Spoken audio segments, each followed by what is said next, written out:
Hello, welcome to Maths with EJD. In this video, we'll continue with binomial series.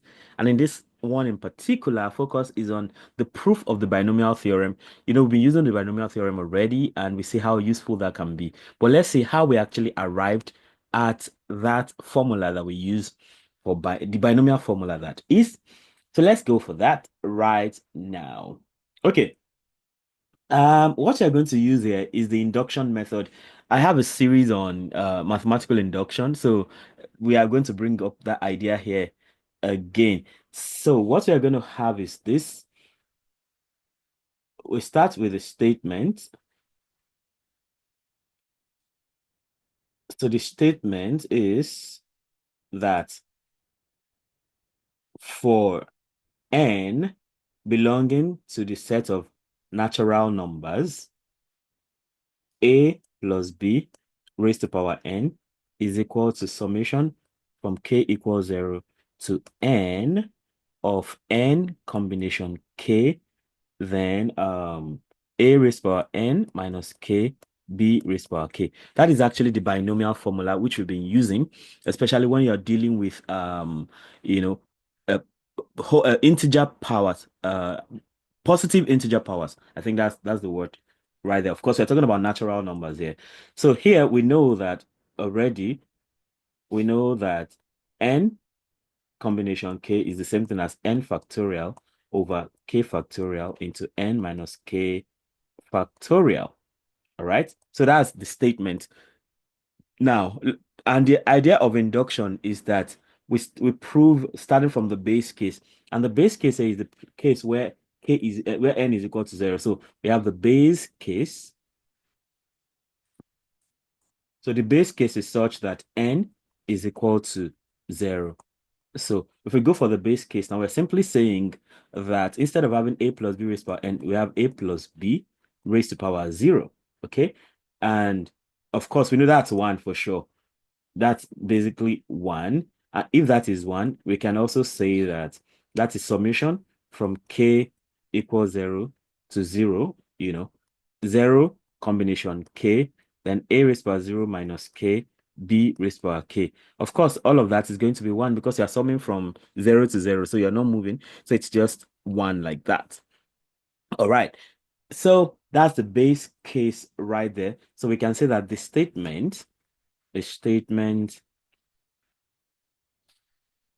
holds for n equals 0. Okay. Now, having done that, we move on to the inductive hypothesis. Inductive hypothesis. So at this point, we just assume because we can't prove it beyond that point. We just assume before we finally go to the inductive step. So at the inductive hypothesis stage, we assume the formula holds for n. Okay, so in that case, we have a plus b raised to power n equals summation from k equals 0 to n combination k, a raised to power n minus k, b raised to power k. Okay, so we just assume that because there's nothing more we can do with that. All right, so let's move on to the inductive step. This is the final showdown, like I always like to say when I'm handling induction. So here we have the inductive step. Inductive step. So at the inductive step, right? All we just need to do is to show, we want to show it holds for n plus 1. So we want to show that the binomial formula holds for n plus 1. And what we have to do in that case is this. We just say a plus b raised to power n plus 1. Of course, we know that's the same thing as a plus b multiplied by a plus b raised to power n. Okay. Now, if that is the case, we can expand. So if we expand, right, we have a plus b raised to power n plus 1, and that is equal to summation from k equals 0 to n n combination k, a raised to power n minus k plus 1. Of course, normally that should be n plus 1 minus k, as we know. Then this will now be b raised to power k. And of course, that is still, so we can still go ahead and add that to summation from k equals 0 to n combination k. Let me shrink this a bit, n combination k, and then we have a raised to power n minus k, b raised to power k plus 1. So we can actually expand in this particular way because, so what we have done in that case is, to multiply a plus b by what this would have been, which is the initial expression we started with.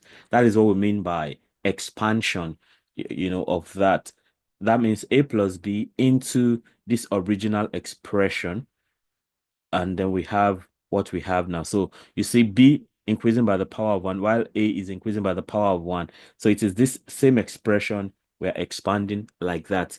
So meaning that we have a plus b, into summation from k equals 0 to n combination k, then a raised to power n minus k, then b raised to power k. So if you multiply, so if you a multiplied by it, so if you multiply all this by a, you get this first part, of course, because you have one more a. If you multiply b by this whole expression, you get this part. So that's what has simply happened in that situation. All right, so we have expanded now. The next thing we want to do is to want to reindex. So, so next we want to reindex the second sum. The second sum. So we want to reset that to be such that k becomes k minus 1. So that is this expression now. So we want to take k, we want to make k to be k minus 1. If that is the case, what we'll simply have then is that the second one, right? You have, instead of k now, you have minus k plus 1. So you have n minus k plus 1, and here, because you now have k minus 1, so this would just end up being k, just like the normal thing we should have. So now we can then have that a plus b raised to power n plus 1 is the same thing as the summation from k equals 1 to n plus 1, because because of the reindexing now. So instead of k equals 0, we have k, instead of k equals 0, we now have k minus 1 equals 0. That simply means that k is equal to 1. And that's exactly why we have this now. So we have k equals 1. Now n, instead of k now, we have k minus 1. All right. So this will now be a raised to power n minus, instead of normal k, we have k minus 1, b raised to power k. So b raised to power k, and this is still equal to, so this will now be equal to summation from k equals 1 to n plus 1 of n combination k minus 1, then a raised to power n minus k plus 1 as expected, minus k plus 1, then b raised to power k. That's what that gives us. Okay. Now, having done the reindexing, the next thing we want to do is to combine. So let's combine. So now we combine. So we combine all that we have up there. So that simply means that we have a plus b raised to the power n plus 1, and that is equal to summation from k equals 0 to n plus 1. Then putting all of that together, right, we have n combination k on one hand, then plus n combination k minus 1 on the other hand. All right. And then all of that multiplied by a raised to power n minus k plus 1, b raised to power k. That's us combining these two parts now. These two parts. So in that case, we then go on to have okay, we have this now. So using Pascal's identity, that was the first thing we did, one of the things we considered in the first video. So using Pascal's identity, we need to understand that n plus 1 combination k is the same thing as n combination k plus n combination k minus 1. So this whole thing now is n plus 1 combination k, basically.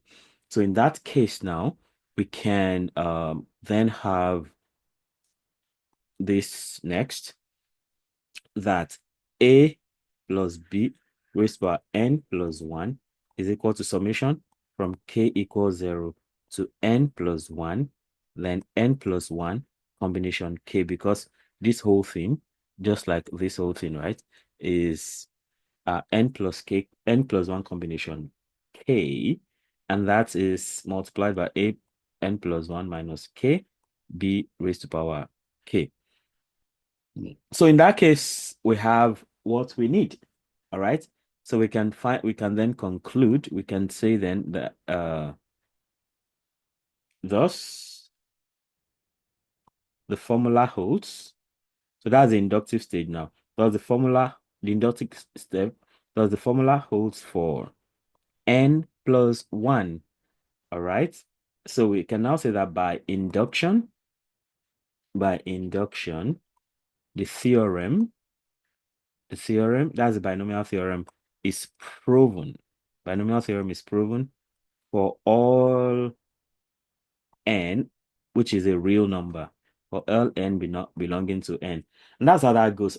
All right, so with this, we come to the end of this video. So we have proven the binomial general formula, by the binomial theorem, using induction method.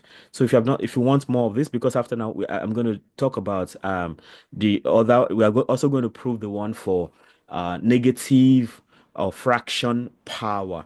So if you have not subscribed to the channel, go ahead and do that right away, so you can always get to know each time a new video is released.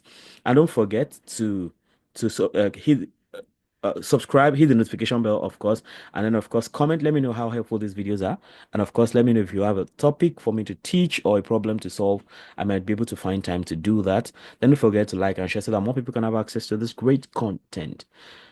Watch out for the next one. Bye.